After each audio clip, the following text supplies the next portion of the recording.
Well, a good Friday. Thank you for tuning in to the Gardener's Corner program here on TV Channel 10, located on Spectrum Channel 191.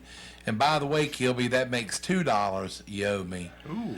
We're also on WKRX 96.7 FM. Glad to have you tuned in to the Gardener's Corner program. My name is Rob Hall. Our special guest today is Mr. Paul Westfall. Paul is the director for both Person and Granville Counties Cooperative Extension Service Office, where their motto is empowering people, providing solutions. A good morning to you, Paul. Good morning. Glad to have you out on this kind of sunny day the way it looks right now. Supposed to clear off more and more as the day progresses. It started out pretty dark and gloomy, though, didn't it? It sure did.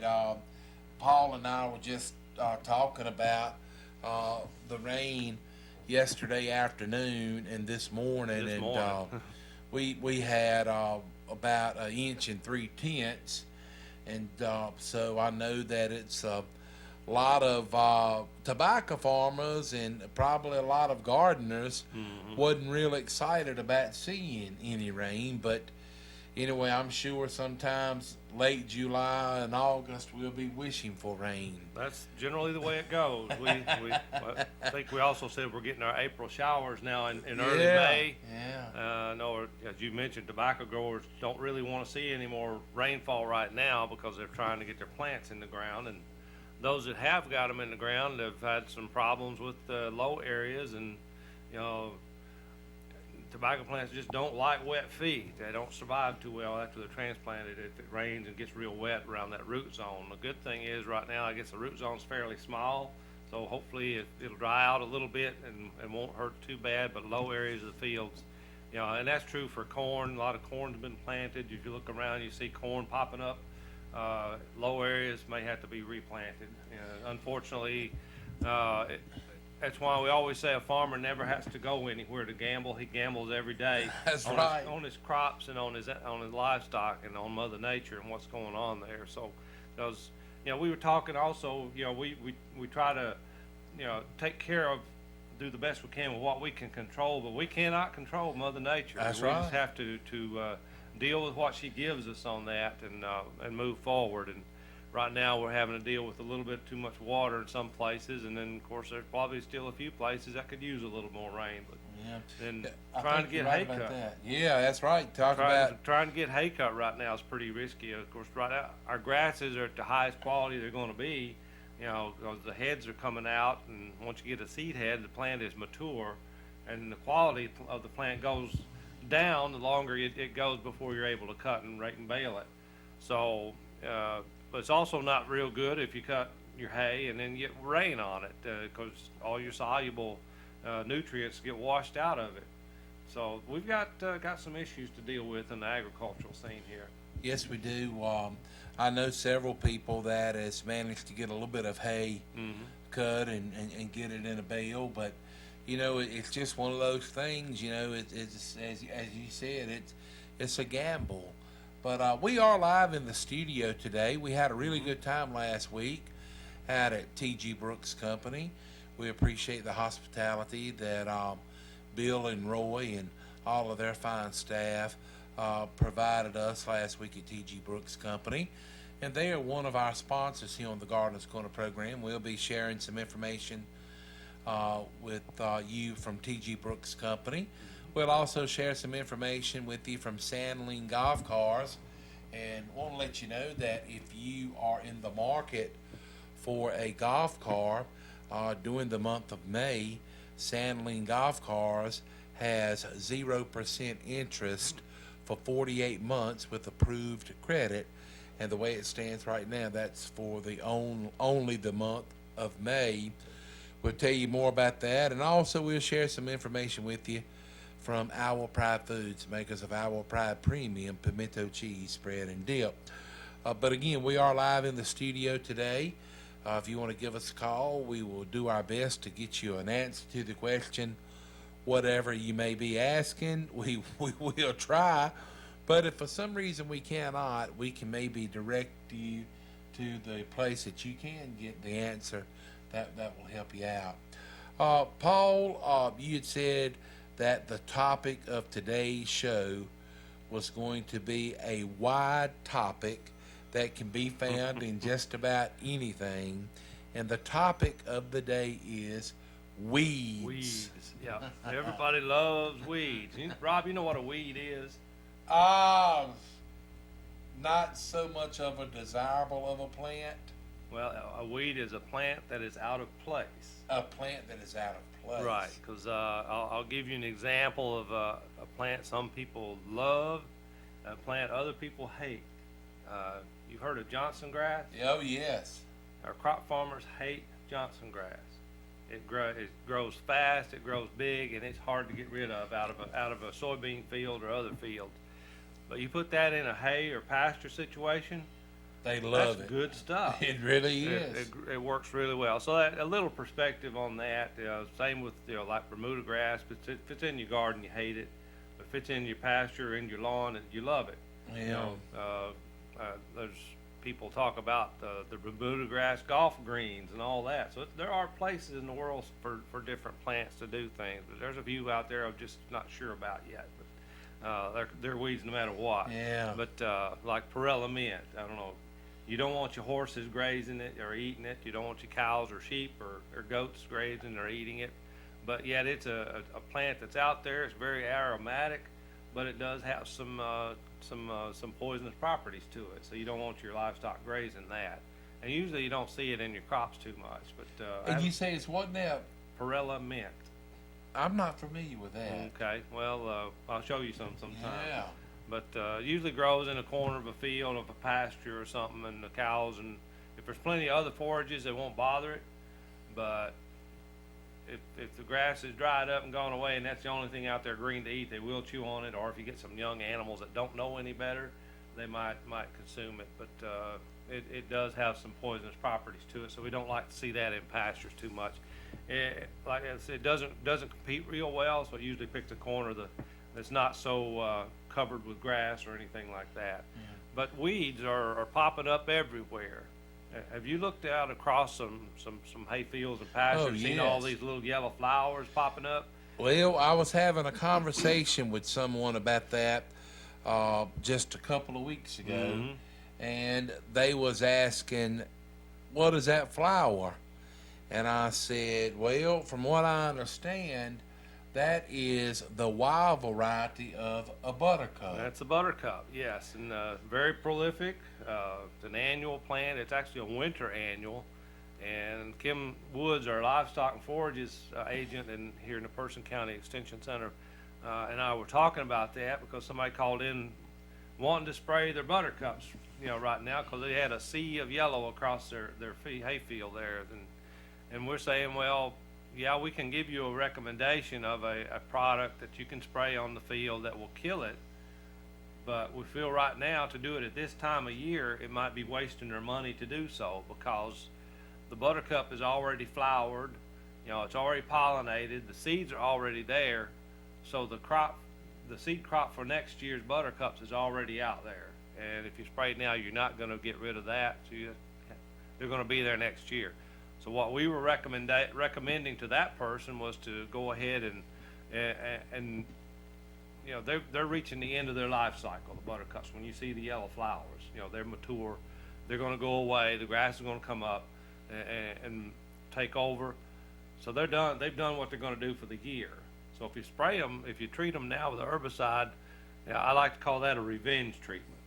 It's done what it's going to do, and we're just getting back at them. Yeah. And to me, that's a waste of money. It's a waste of money to go ahead and do that. So what we recommended to that person was to go ahead and, produce your hay crop. Don't worry about it this year, but come back next spring, and say, late February, early to mid-March, then make the herbicide application while it's still young and tender and green and growing before it reaches maturity. And then you can wipe out that seed crop for the following year and take care of the buttercups. The herbicide use will be effective, and I don't believe in recommending something that's not going to be effective. It's going to do them some good. They're going to have higher quality forage. The forage will get an earlier start because the buttercups will be out of the way.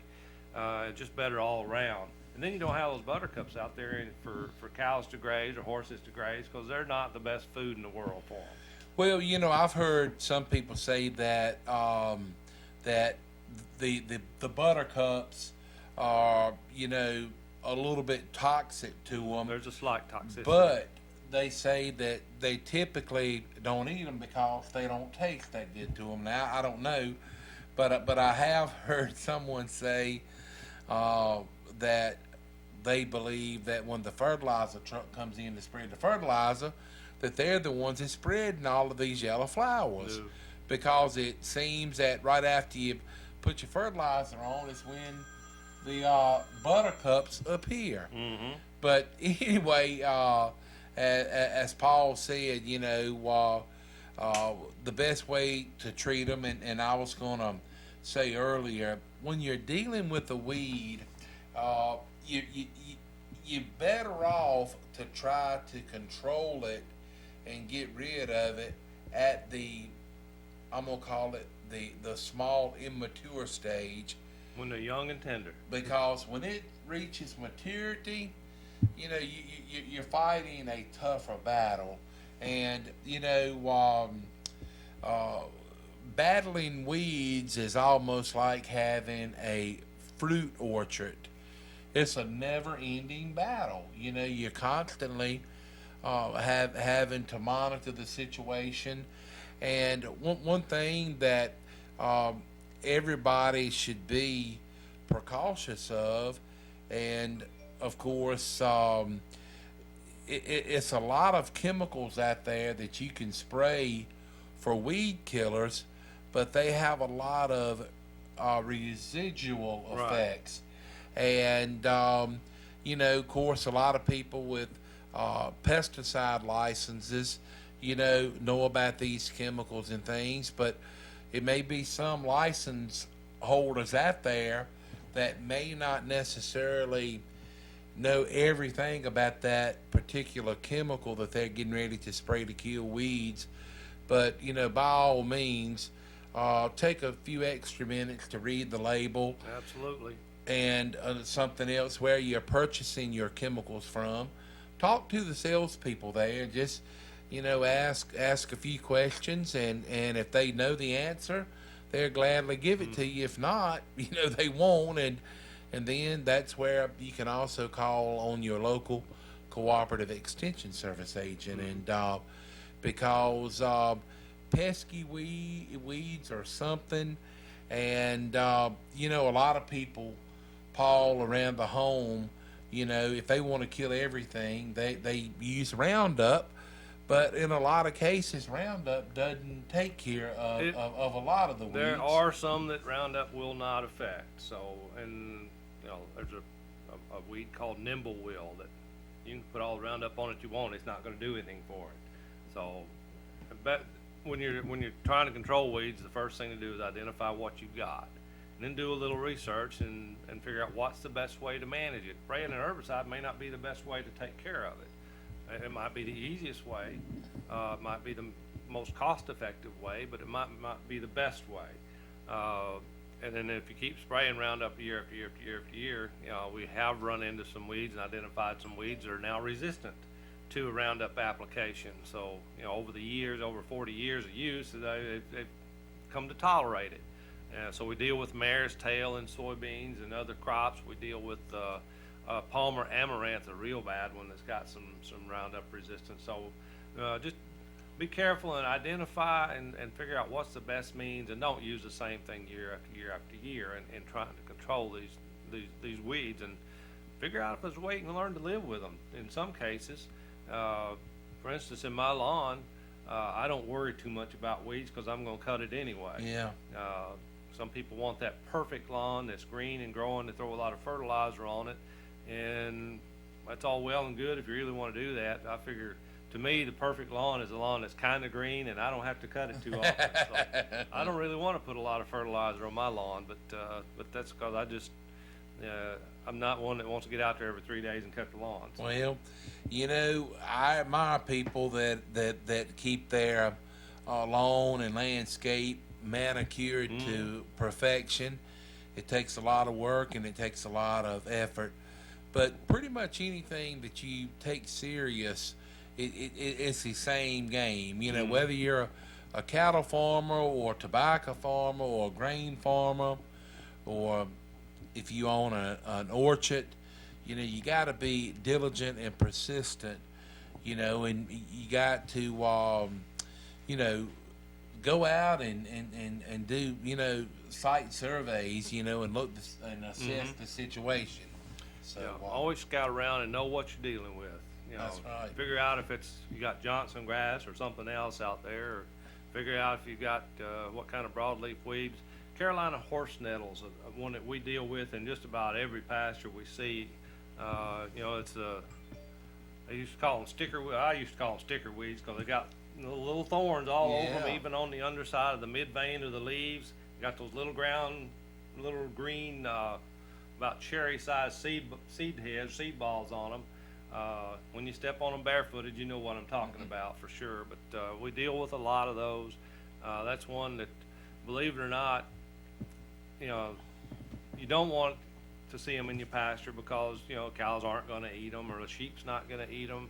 You don't want it in your hay because it, you know, deteriorates the quality of your hay. But under rotational grazing, you don't necessarily have to use a herbicide for that, because we're just talking about young and tender weeds. The best time to control them is when they're young and tender, you know, 3, 4, 5 inches tall. If you've got a rotational grazing system, you can let your cows control the weeds for you, because they will eat those things off while they're young and tender and before they develop those stickers, if you will, or the spines on them that cause your foot to hurt when you step on it. So. Well, you know, Paul, talking about more or less rotating, you know, pasture grazing and things like that, and which I think you have a more proper name for it than I do. But it was interesting to where if you have, you know, cattle or sheep or goats, and they have free range of the entire pasture, you're only utilizing about 50% That's correct. of your grasses. And now if you do more or less rotation and have your livestock grazing, you know, certain areas at certain times, you can get about 80%. You can get up to 80% of the utilization of the forages that are out there with a good rotational grazing or intensive grazing program. And, you know, Kim or I can talk to folks about how to set one of those up. There may or may not be some cost share money available to assist with putting water systems in, because you got to have a water system if you don't go to that type of a grazing program. But they do work. Cows, you know, aren't as picky and choosy about where and what they're eating. You know, if they see something green, they think that their neighbor's going to get it, they'll try to eat it first. You set up kind of a competitive situation under that. Plus, it's good for the soil health, because you graze it down to about 4 inches, then move them on to the next paddock or pasture, and then you don't come back for a month.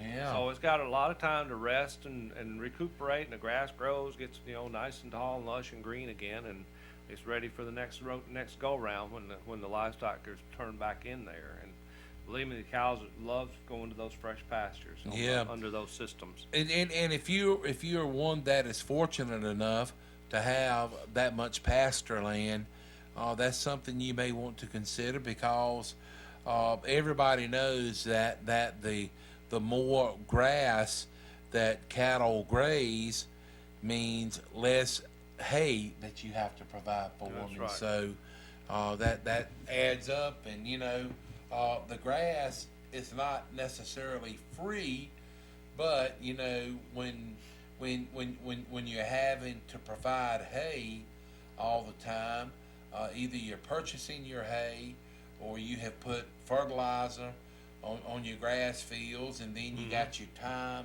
effort, and money tied up in equipment, fuel, and time in you know, harvesting the hay. But yet and still, you know, it's kind of one of those things to where sometimes people have more livestock than they have pasture. And nothing wrong with that as long as you have the means to make sure that the livestock is receiving all the nutrients and feed that they want and need. And you can kind of, cruise on with the program. We need to get a word on for one of our fine supporting sponsors. Our Pride Premium Pimento Cheese Spread and Dip is made right here in Roxborough.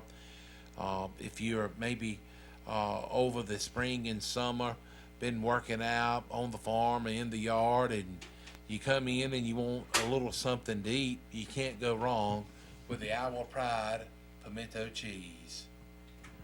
Goodness grows in North Carolina. Our Pride Premium Pimento Cheese Spread and Dip is made in Roxborough. You can pick up some to enjoy at T.G. Brooks Company, Twins Market, Hurdle Mills Market and Butcher Shop, North Main IGA, Food Lion, Just Save, Supply Line Discounts in South Boston, Virginia, Kenyon's Meat Market in Mebane, and Bacon's Meat Market in Hillsborough. Or you can enjoy it at Cole's Pharmacy, Trish's Espresso, Snappy's Cafe, and the Clarksville Station. Whether you're having Our Pride Premium Pimento Cheese Spread and Dip for a snack or a meal, it's delicious. Our Pride Premium Pimento Cheese Spread and Dip is made by Our Pride Foods in Roxborough. Pick up some and enjoy it today. For extra flavor, try the jalapeno added. That's Our Pride Premium Pimento Cheese Spread and Dip. Here we are back on the Gardener's Corner program. Our guest today is Paul Westfall. He is the Director for Person and Granville County's Cooperative Extension Service. The topic of today is weeds. And, Paul, whether it's in the garden, the flower bed, the lawn, the pasture, or the crop field, or even in the pond, weeds can be very pesky. They sure can. And you mentioned ponds, and I've had several folks call me this spring about pond weeds. We've had a couple of shows we talked about, taking care of ponds and making sure the water's good and fish and all that. But we'd had a pretty open winter, and the weeds on ponds are pretty bad this year, it seems like. Somebody brought a sample into me this week from their pond that has duckweed on it. And that's just a little bitty green leaf floating on top of the water. It's about maybe a quarter-inch long. And it's got root. This particular sample has roots that go down about 2 or 3 inches. And I've never seen roots that long on duckweed before. But just gives you an example of what can happen.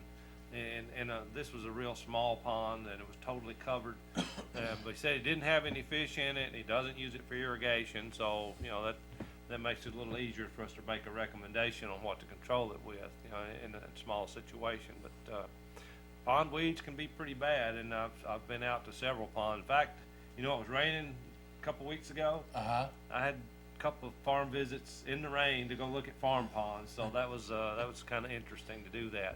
Glad I had my rubber boots on. Yeah, I know. Well, one of the first battles in more or less battling weeds, to get the upper edge, the first thing you need to do is identify the weed. And if you cannot identify the weed, right off, what you could do is take a sample of it to maybe your local lawn and garden store that you do business with, and they may be able to help you identify it. But also, that is something else that the Cooperative Extension Service is really good about, is helping identify weeds.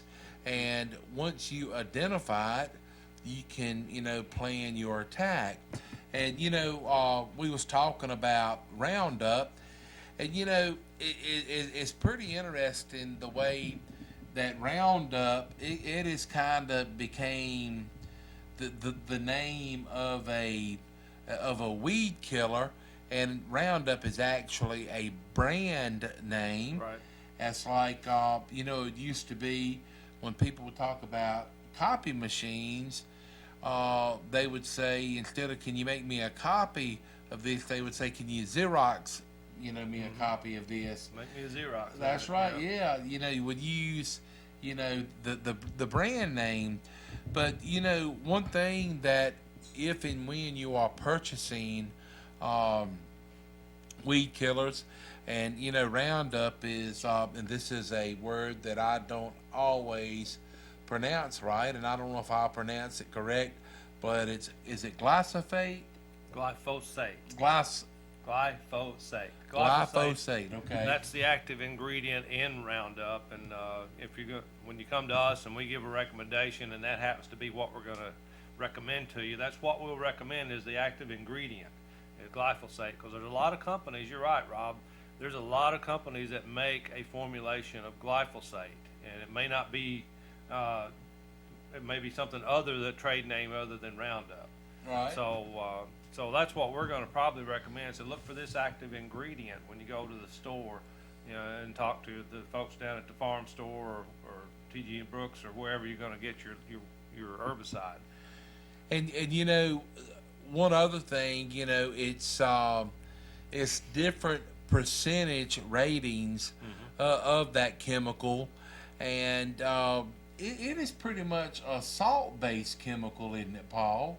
There's a lot of salts and a lot of herbicides Right. like that. But if you want to talk to me later or call the office, we can talk about mode of actions and all that kind of fun stuff. That gets pretty technical and pretty lengthy when we Right, talk okay. about those All right. things. So Well, again, but if you are having some trouble with weeds, now if you're battling some weeds, in the lawn, if you go to your local lawn care store, they can recommend some different things that you could spray or broadcast that wouldn't affect your grass. And one thing about you need to be sure when you're using a chemical is that chemical is labeled for use on whatever you may be applying it to. that's correct. Make sure that the weed to be controlled is on the label. Make sure that the use area or use type is on the label. For instance, if you're going to put an herbicide on your lawn, make sure it's labeled for use in lawns, or if it's labeled for use in crops, make sure it's, if you got a weed in the crop, identify it, make sure the chemical of choice is labeled for that particular use. And then that goes true with just about anything. And there's some, I'll give you an example. Glyphosate we were just talking about, there's different trade names for it. There's some formulations of glyphosate that are labeled for use on land only. That's just about all of them. Don't get them in water. And it's not because of the glyphosate. The glyphosate itself is safe in water, but the carrying materials, because any weed control product you buy or insecticide is not pure glyphosate, let's say. It's not purely that. It tells you what the percentage of is, or how many pounds per gallon of material is active ingredient. So it's only a percentage of it that's actually the active ingredient. The other stuff is what they call the inert ingredients or the carrier materials. Some of those are okay to use on land, but don't use them on water, and vice versa. So there's formulations of glyphosate that can be used out in the pastures or out in the fields or in the lawn, or to spray those cracks in the driveway where the weeds come up. And there's also formulations of glyphosate that are labeled for use in aquatic situations. So you can use it on your pond or in your drainage ditch, or around a low area that's got water in it, because we don't want to do anything that's going to harm the fish or the amphibians around a stream or a pond. So, one thing that we need to mention, because I don't think it's going to be this way within the next week or so, but when it's over 85 degrees, that's not a real good time to be spraying, because a lot of times when it is that hot, you could have more or less I'm gonna call it an air inversion, to where the molecules could be transferred a long ways away and cause damage to things that you may not want to cause damage to, and in your neighbor's landscape and things like that. Another thing, if it's windy, you shouldn't spray at that time. But one thing about uh, when you are out spraying certain chemicals, if it's over 85 degrees, not saying that it will, but it's a good chance that you could be causing harm to the plants that you're not wanting to get rid of when it's 85 plus degrees. So sometimes early in the morning or late in the afternoon is a good time to spray. And when you are, spraying things in your fruit orchard or maybe your vegetable garden, you may would want to consider adding some spreader sticker to your spray, and this more or less, it just kind of makes the I'm gonna call it molecules, for the lack of better knowledge, it causes them to kind of flatten out and lay on the plant and stick to the plant a little bit better. And I've heard some people say that dishwashing detergent does the same thing, but now I guess to each his own. To each his own. In some cases, dish liquid will work just fine as a surfactant, we call that.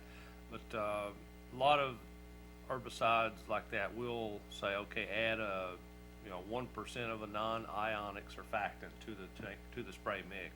But usually for home lawns, we don't see that recommended very much. It's more in larger acreage situations, Right. either in crops or on pastures. So, and you're right about you don't want to spray when it's really hot, and your mention of the air inversion risk is certainly good. And if it's too hot, things tend to volatilize a little bit more. If it volatilizes, the molecules are lighter, then they're easier to get up in the air. But you don't want to spray when the wind's blowing over 12, 15 miles an hour either. I mean, a very light breeze is okay, because it won't drift very far, especially if you use large droplets in your spray rig, and we encourage using as large a droplet as is effective. So to try and get the material to go down, let gravity do its Right. work. The smaller the droplet, or if it volatilizes, it's harder for gravity to pull it down and get it down on the target material. But you do have to consider these things. Consider who your neighbors are. What's planted next door, whether it's your neighbor's shrubs or the tobacco field next door. Consider what's downwind and which direction the wind is blowing, and then look at the weather forecast. Sometimes you don't want to apply material just before it starts raining, because then it washes off. Boy. And what good- Money wasted. And what good have you done? You got to come back and do it again. So there's a lot of things to consider when you're considering making an herbicide or insecticide or fungicide application. But first thing to do, as you said before and we've said, is to get the identification and get that done right.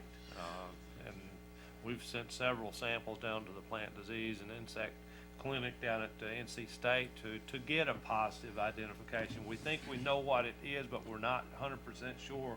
I mean, we'll say, can we send a sample down and get positive identification on this before we recommend a treatment? And that is a free service, correct? No, it's not It's a free not. service. It's It's not. a $25 fee for a sample. Oh, really? Wow, I didn't know that. I sure didn't. Yeah, for the diagnostic clinic for those major disease and insect and identification problems like that, it's not a free service. So, the free service is soil sampling. Soil is it, yeah. From April 1st to Thanksgiving. Right. If you want to have your pond water checked, there's a charge for that. And for people that raise hay to sell, and then, if you are, a hay producer that you just feed it to your own livestock, you may want to have a test done on your hay quality for, protein, and that is something that can be done through the Department of Agriculture. That is a small charge for that. But I did not realize that it was a charge. Yeah, there's a charge now for the diagnostic lab. But now, if someone brings the weed in to the office for you all to try to identify, We don't charge Right, at all. okay. If we can identify it, and we don't charge for that, no. But if we have to send it to the clinic, then there's some expenses involved, and, you know, they have to stay in business. So. That's right. Well, you know, last week when we were at T.G. Brooks Company, after the show was over, this lady came up to Johnny and asked a question. And you know how sometimes you hear a question and you say, well, you know, that's a question I've never thought of, but I have kind of wondered about it. And the lady's question was about jalapeno peppers.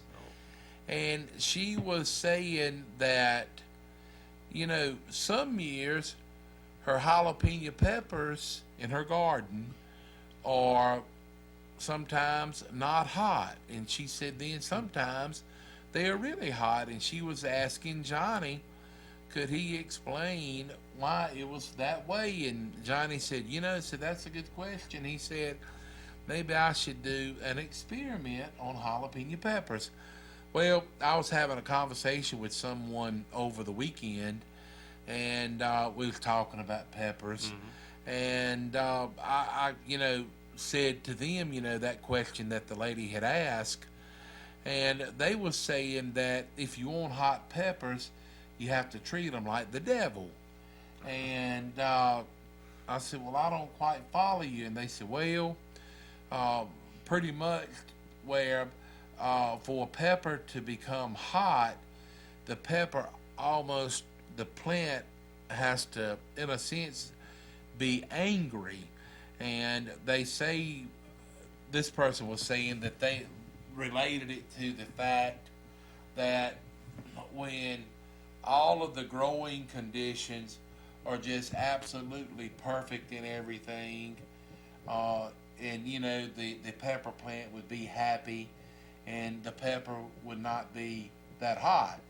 But when the plant has had to go through maybe some not so friendly, you know, periods of the growth stage, that may make the pepper plant hot.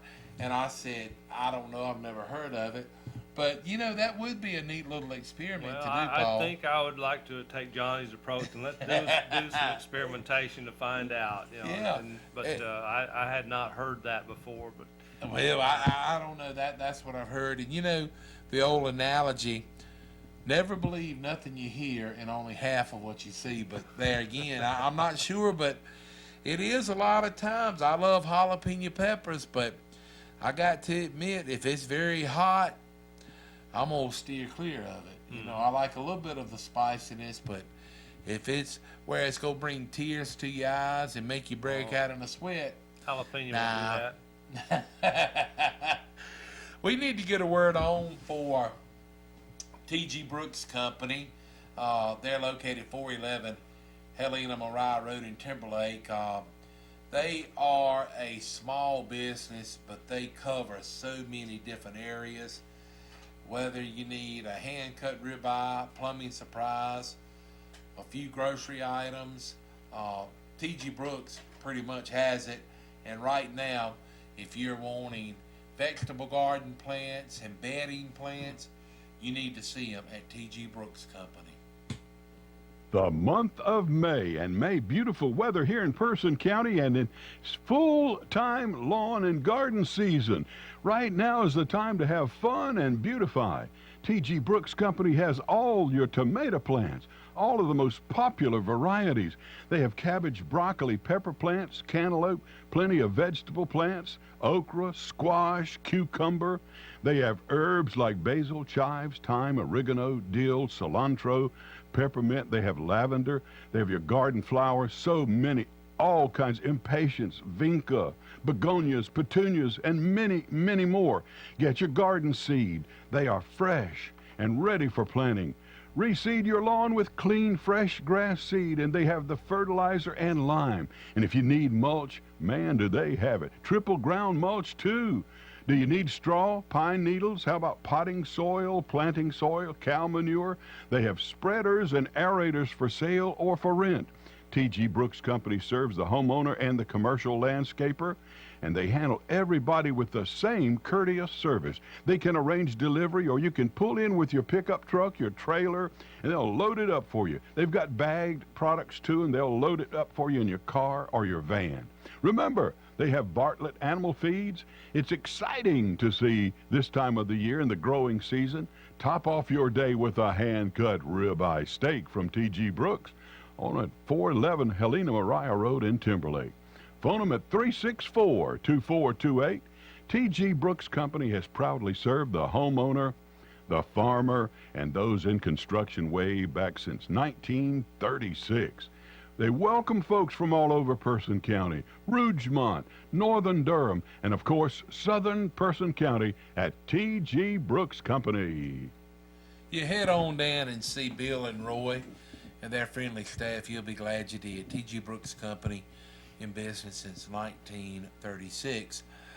Something that we had made mention of last week on the Gardens Corner program from out at T.G. Brooks, and what I'm referring to, Paul, Johnny had made mention that the Granville County 4-H was having a fundraiser going on. And tell us a little bit more about that.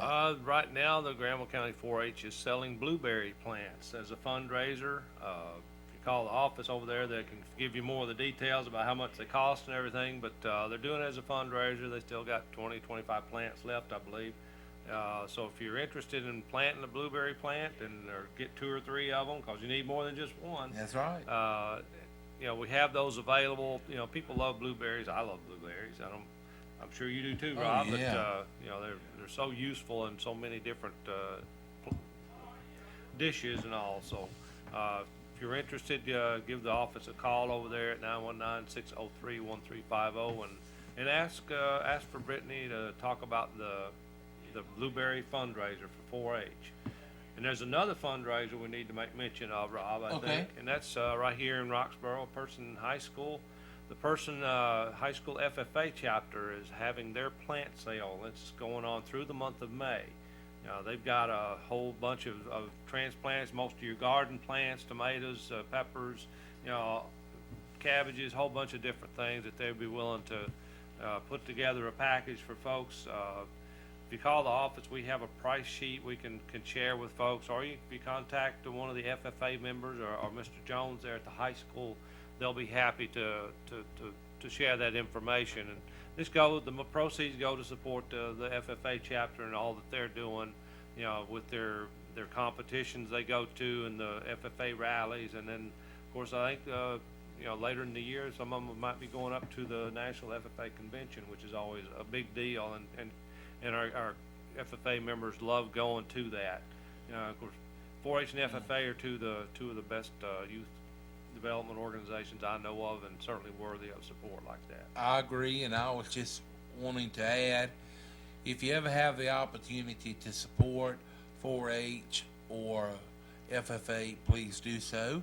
And congratulations to David Ag Jones. He won an award in the last week or so. Congratulations. But yes, you can contact him by calling Person High School, and they would appreciate your purchase of some of the vegetable garden plants that they have available. And they also, I understand, maybe would have some flowers. They do. But I know they have zinnias and something else. But so need to go ahead and get them. And these FFA members planted the seeds, and they raise these plants there at the high school. So it's one of their big projects every year. And we want to do what we can to support both 4-H and FFA. But speaking of the blueberries, Roy Brooks was talking last week that he had some blueberries was getting close to being ripe. Really? And I asked him a question, and it's a restaurant there in Oxford that I have eaten at numerous times, and they have a dessert, and it is called blueberry bread pudding. My. And so I pitched the idea last week to Roy about learning how to make that blueberry bread pudding, and we would come out and help him eat it. But I don't sounds like think a good we. deal. Well, I thought it was too, but I couldn't sell him on it. But who knows? He may call sometimes and say, "Come on, I got the blueberry bread pudding ready." So we'll see. Hey, we need to take a trip down to Oxford and stop in at Sandling Golf Cars. I happened to be by there in the last week or so, and I want to tell you, they've got the lot jam-packed full of golf cars, trailers, just pretty much about any kind of trailer that you could need can be found at Sandling Golf Cars. And here's more information about that 0% for 48 months on Club Car and E-Z-GO. Let's take a trip to Oxford and stop in at 613 Lewis Street, and we will be at Sandling Golf Cars. That's the place where you can find Club Car and E-Z-GO golf cars. Sandling Golf Cars has new and pre-owned golf cars. If you're wanting a gasoline, electric, basic to fully customized golf car, see Al, Hillary, or Will at Sandling Golf Cars, where financing is available. Speaking of financing, 0% now available on Club Car and E-Z-GO golf cars for 48 months with approved credit. Call 919-693-4626 or toll free 1-800-221-9267. Visit the website sandlinggolfcars.com. Check out the XRTs by Club Car, powered by a gasoline or diesel engine. These rugged, durable, and dependable machines are strong enough to handle anything around the farm, home, or lake. For all of your golf cart repairs, parts, service, and Trojan batteries, see Bradley in Dennis.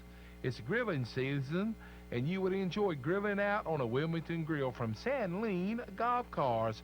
They have the Wilmington charcoal and propane grills, along with the Wilmington fire pit grill. Are you in need of a trailer?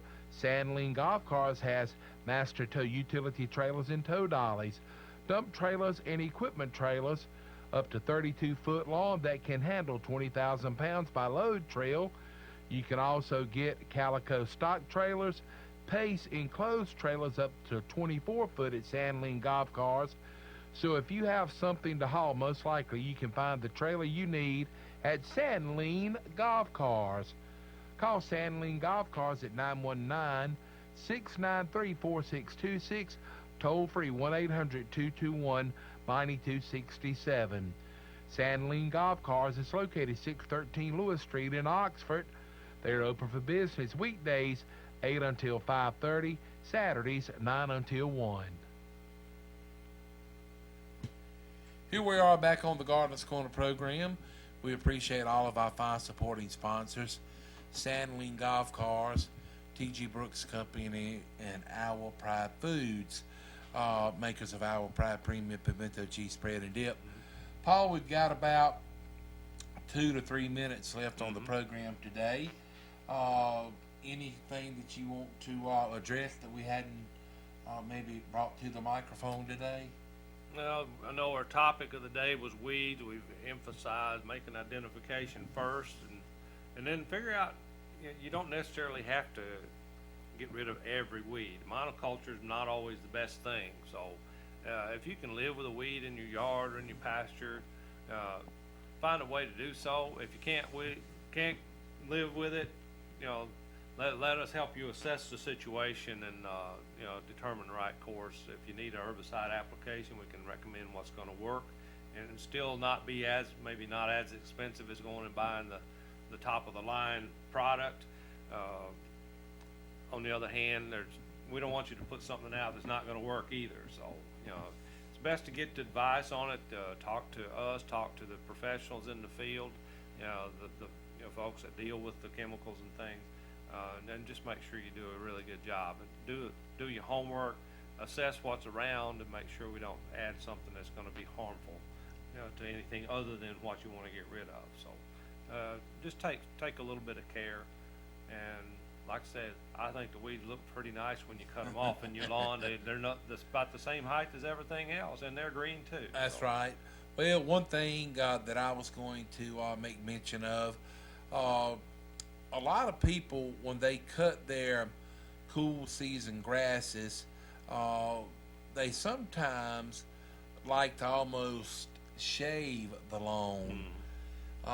When you mow your cool season grasses in your yard, if you will cut them no shorter than 3 inches in height, sometimes the fescue grasses will help shade out the weeds. We all know the analogy, nothing grows good in the shade. That's right. So with that, we'll leave you, and we want to say a special thanks to everybody for tuning in to the Gardeners Corner program. Special thanks to Mr. Paul Westfall, who serves as the director of the Cooperative Extension Service for both Person and Granville counties. My name is Rob Hall. Thanks to Sandling Golf Cars, T.G. Brooks Company, Our Pride Foods, but most of all, thanks to you, to our listeners, for tuning in to the Gardeners Corner program, and we want to wish you and yours a happy and safe weekend.